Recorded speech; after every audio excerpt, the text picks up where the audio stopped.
Alors, on a vu que un transfert d'énergie thermique pouvait être écrit comme le produit de l'intensité relative au transfert thermique, c'est-à-dire la température, fois la variation de l'extensité relative au transfert thermique, c'est-à-dire la variation de l'entropie. Alors, prenons un exemple pour regarder un petit peu comment on peut formaliser tout ça avec un exemple donné. Alors, considérons deux systèmes. Un système qu'on va appeler 1 et un autre système qu'on va appeler 2.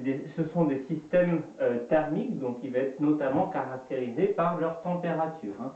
Le système 1 aura une température T1 et le système 2 aura une température T2. On va noter une température T1 supérieure à la température T2. Et pendant une durée donnée, c'est-à-dire entre un instant initial et un instant final, ces deux systèmes vont être mis en contact thermique l'un avec l'autre, et pendant ce temps, une certaine quantité de chaleur va être échangée. J'ai déjà mis le sens de la flèche, étant donné que je sais que si T1 est plus chaud que T2, c'est-à-dire une température plus élevée, la chaleur sera transférée depuis le système 1 vers le système 2. Et donc on pourra noter Q, cette chaleur qui est échangée entre nos deux systèmes. Alors comment est-ce qu'on peut formaliser un petit peu ça avec ce qu'on a vu précédemment? Alors on peut se placer du point de vue d'abord de chacun des systèmes pour pouvoir exprimer la chaleur échangée par un système en fonction de sa température et de sa variation d'entropie. Donc si on se place du point de vue du système 1, on a la chaleur reçue par le système 1, ici avec notre convention du Gantier, cette grandeur du point de vue du système 1 correspond à ce qui est reçu par le système 1, ça sera donc une grandeur négative, étant donné qu'on a vu que le premier système perdait de la chaleur, mais Q1 est égal à la température T1 multipliée par la variation de son entropie. La variation de son entropie, étant donné qu'on a dit que l'entropie était une fonction d'état qui désignait l'état du système, donc on a ici bien la variation de l'entropie qui est contenue dans le système 1. De manière similaire pour le système 2, on peut noter Q2 est égal à T2 delta S2. Mais on peut aller encore un petit peu plus loin. On peut utiliser le premier principe de la thermodynamique. Et d'après ce premier principe de la thermodynamique, on a une conservation globale de l'énergie. Et on s'est placé dans le cadre d'un système où on a uniquement un transfert de chaleur. On n'a pas d'autres transferts d'énergie et on n'a pas de transfert avec d'autres systèmes que les deux systèmes qui sont en jeu ici.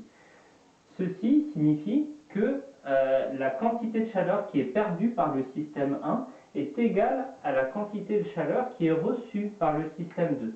Ou en d'autres termes, cette grandeur qu'on a notée Q, c'est égal à Q2, et c'est aussi égal à moins Q1. Étant donné que Q1 correspond à la chaleur reçue par le système 1.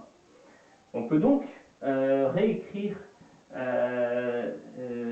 cette équation en combinant avec les deux précédentes qui nous dira que T2 multiplié par delta S2 est égal à moins T1 multiplié par delta S1.